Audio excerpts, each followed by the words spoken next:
Yes, रूहानियत as an actor मेरा पहला show है जो MX प्लेयर पे है और इस वक्त टॉप 5 शोज़ में वो ट्रेंड कर रहा है। तो डेफिनेटली लोग प्यार कर रहे हैं शो को और मैं तो डेफिनेटली एक्साइटेड हूँ बिकॉज एन एक्टर आपको अगर एक ऐसा शो करने को मिल रहा है जिसको इतना प्यार मिल रहा है तो नथिंग लाइक इट। जहाँ तक शो का सवाल है, शो जो है it's a love story come thriller. एक बंदा जो किसी ट्रॉमा से गुजर रहा है और मेंटली स्टेबल नहीं है बट प्यार ढूंढ रहा है लाइफ में और उसको क्या प्रॉब्लम्स आ रही हैं उसमें।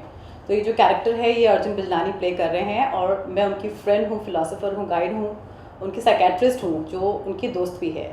और मेरा कैरेक्टर एक ऐसा है जो बहुत सब्सटैंशियल है बिकॉज सीज़न बाई सीज़न मैं कंटिन्यूसली शो में हूँ और मेरा कंप्लीट काम जो भी है वो सिर्फ और सिर्फ अर्जुन के साथ में है। क्योंकि वो किसी से ओपन अप नहीं होते शो में, उनके वो एक ट्रॉमा है तो I am the only one जिनसे वो डिस्कस करते हैं अपने डीपेस्ट थॉट्स, डीपेस्ट फियर्स। और वो रास्ता जब भटकते हैं तो आते हैं एक एडवाइस लेने के लिए। तो वो इंसान जो उनकी लाइफ में उनको एक एडवाइस दे रहा है, जो गाइडेंस दे रहा है, वो मैं ही हूँ। And I feel blessed and very fortunate कि मुझे अर्जुन के साथ काम करने का मौका मिला है क्योंकि वो एक्सट्रीमली हार्ड वर्किंग है, सपोर्टिव है। और जो मैं कर रही हूँ उनको गाइड करने वाला काम शो में एक्चुअली रियल में वो कर रहे हैं। उन्होंने मुझे स्टेप बाय स्टेप गाइड करा है on my journey of being an actor. So I am extremely thankful and glad and very fortunate I feel कि एक ऐसा शो मुझे करने को मिला है with such fabulous actor. Right. और आज तक में आपने 10 साल काम किया है, अब जो है एज एन एक्टर आप सबके सामने आ रही है। आज तक में काम करने के बाद भी आपने 7 साल का समय लिया, 7-8 साल का, तो उस गैप के बारे में बताइए कि आज तक के बाद आपने इतना बड़ा गैप और अब एक्टिंग की तरफ, तो ये करियर के बारे में अगर थोड़ा सा हमारी ऑडियंस को बताया। यस, आई थिंक मेरी ज़िंदगी की 1/3 लाइफ मैंने आज तक के साथ निकाल ली है जो एक बहुत बड़ा टाइम होता है। लेकिन eight the same time I think बहुत फॉर्चुनेट रही हूँ क्योंकि बहुत अच्छा टाइम मैंने स्पेंड किया है कितने अच्छे न्यूज़ चैनल में। मैं एक एंटरटेनमेंट जर्नलिस्ट थी, न्यूज़ एंकर थी उनके साथ में, और मेरा अपना शो था वहाँ पर सास बहू बेटी है जिसके साथ मेरा 7 साल का एसोसिएशन था। It was like a baby to me. उस शो को मैंने लॉन्च किया है, वो मेरे साथ बड़ा हुआ है, मैं उस शो के साथ बड़ी हुई हूँ। छोड़ना मेरा एक कॉन्शियस डिसीजन था बिकॉज लाइफ में कुछ और भी चीज़ें थी जो मुझे करनी थी।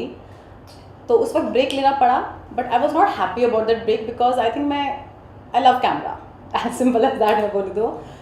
लेकिन कुछ और उस वक्त कॉम्प्लिकेशंस थे जिसकी वजह से मुझे छोड़ना पड़ा और ब्रेक बहुत लंबा हुआ। लेकिन आई थिंक ये ब्रेक मेरे लिए बहुत पॉजिटिव रहा क्योंकि इस ब्रेक में मैं सोच पाई कि मुझे करना क्या है। जब मैंने वापस आने की सोची तो मैंने सोचा कि वापस न्यूज़ चैनल में जाऊँ, आज तक अप्रोच करूँ या कुछ और करूँ।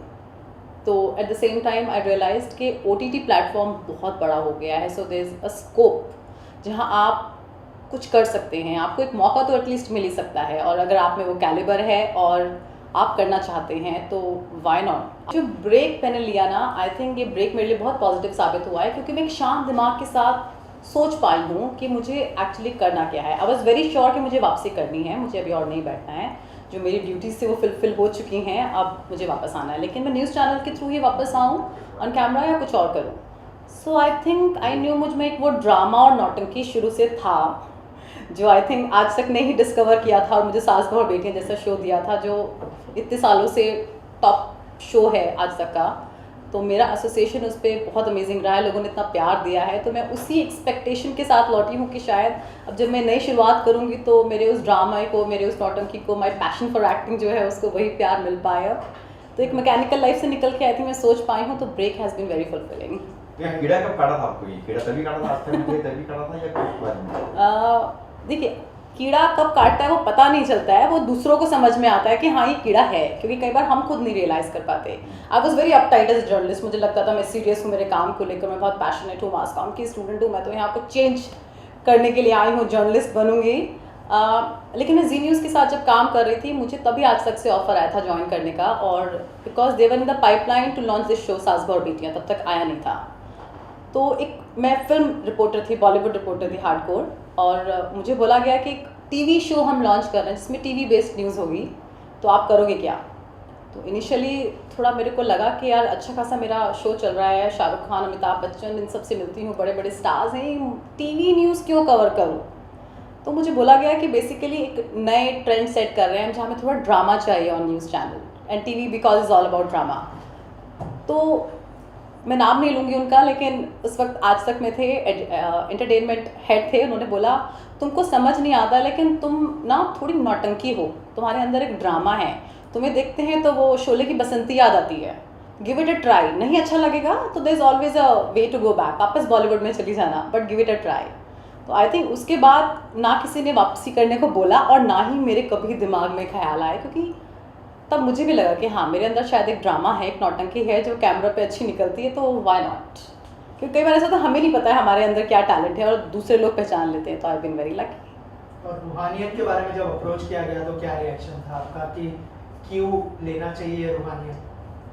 सी रूहानियत भी एक ऐसा माइलस्टोन है जो मैं कहूँगी थैंक गॉड मेरे को मिला, बिकॉज इससे मुझे कॉन्फिडेंस आया कि अगर मुझे सामने से भी कोई ऑफ़र आ रहा है तो इसका मतलब है कहीं ना कहीं एक कैपेबिलिटी है, शायद मैं कर सकती हूँ।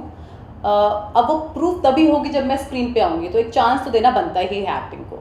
तो मैंने रूहानियत लिया, एक बड़े it's a big show because Endemol का शो है which is a very known production house, और फिर मुझे बस इतना ही बोला गया कि देखो आपका जो भी काम है ना वो सिर्फ अर्जुन बिजलानी के साथ में है, एंड सीज़न बाय सीज़न आप हर सीज़न में हैं, अभी सेकंड सीज़न है, अभी थर्ड सीज़न भी आएगा शो का, तो कंटिन्यूसली आप इस शो में हैं। तो मेरे लिए आई थिंक इतना ही बहुत था तो गिव इट अ ट्राई कि एक अच्छे एक्टर के साथ काम करने का मौका मिल रहा है और एक वर्दी सब्सटैंशियल रोल है, तो इससे अच्छी शुरुआत फिर क्या हो सकती है। मेरे पास कोई कारण नहीं था फिर ना करने का, बिकॉज मुझे तो इन एनी केस एक्टिंग में आना ही था, तो nothing better than Ruhaniyat and I am very glad I choose it. Production में पहली फिल्म आने वाली है, क्या कहना चाहेंगे, थोड़ा सा अगर फिल्म के बारे में बताएं, और जो प्रोडक्शन हाउस है उसको हैंडल करना कैसा रहा, कितना चैलेंजिंग रहा आपके लिए? Oh yes, as a producer also, it's a new feather in my cap. पहली बार अपना प्रोडक्शन हाउस हम लोगों ने शुरू किया है, मैं और मेरे हस्बैंड ने मिलके, विच इज़ कार्डबोर्ड फिल्म्स, और हमारी पहली फिल्म ऑलरेडी शूट हो चुकी है, it's on edit and very very soon it will release on in theatres also and on OTT also. हमेशा से मैं क्रिएटिव फील्ड से ही जुड़ी रही हूँ, पहले भी बॉलीवुड, टेलीविजन, फिर उसके बाद मैंने for a short span of time writing भी की है। Production is also a very creative work, जहाँ आपको एक कुछ क्रिएट करना है और उस क्रिएट के लिए like it's like a recipe, आपको एक इंग्रेडिएंट्स चाहिए और वो राइट इंग्रेडिएंट्स जब तक आप नहीं उठाएंगे वो फ्लेवर नहीं आएगा। सो प्रोडक्शन का काम वही था मेरे लिए कि एक राइट इंग्रेडिएंट्स, राइट एक्टर्स, एक अच्छी टीम, एक अच्छा प्लेटफॉर्म हम क्रिएट करें ताकि एक अच्छा प्रोडक्ट बने। मेरे हस्बैंड ही फिल्म के डायरेक्टर भी हैं और उनका जॉनर है कॉमेडी, बहुत पकड़ है उनकी, बहुत स्ट्रॉन्ग होल्ड है इनफैक्ट कॉमेडी पे। तो इस फिल्म के थ्रू आप वो देख पाएंगे। मैं उनको अक्सर कहती हूँ कि मैं जब आपकी फिल्में देखती हूँ तो मुझे ऋषिकेश मुखर्जी वाला एक एरा याद आता है, क्योंकि उनकी फिल्मों में भी वो एक सिंप्लिसिटी थी, कॉमेडी ऑफ एरर्स, जहाँ कोई मोटिव नहीं है लेकिन एक क्लीन कॉमेडी जिसको आप लोगों के साथ बैठ के देखें और इन्जॉय करो। सो आई थिंक ये पूरा जो क्रिएट करना था ना, ये चैलेंजिंग था, क्योंकि आज की डेट में ऐसे एक्टर्स जो अच्छी कॉमेडी करें, हमारे बजट में करें, जो OTT और थिएटर दोनों प्लेटफॉर्म्स को सूट करें, बहुत मुश्किल होता है कॉम्बिनेशन क्रिएट करना। और ये मैंने प्रोडक्शन में आने के बाद ही सीखा है कि कोई प्रोजेक्ट अच्छा है बुरा नहीं होता है, वो अच्छा है बुरा बनाया जाता है। So that is be my journey. And lastly कोई अपकमिंग प्रोजेक्ट्स के बारे में बताना चाहे as an actor? Yes, as an actor अब मैं आ चुकी हूँ एंड वापस मुड़ने का मेरा कोई इरादा नहीं है। I am here to stay for sure, जिसके लिए डेफिनेटली थोड़ी और मेहनत लगेगी and I am already in talks, बहुत लोगों से मैं मिल रही हूँ, I am meeting a lot of casting directors, कुछ ऑफर्स भी हैं सामने से जिनको आई थिंक मुझे बहुत संभल के भी चूज़ करना पड़ेगा, क्योंकि OTT एक बहुत बहुत बड़ा एक समंदर है जिसमें अपनी जगह चुन पाना और मुझे कौन सी मछली बन के रहना है वो डिसाइड करना पड़ेगा। सो आई थिंक थोड़ा टीडियस है, थोड़ा टाइम टेकिंग है, but very soon I will announce कि अब मैं नेक्स्ट क्या कर रही हूँ as an actor. Thank you so much and all the best. Thank you.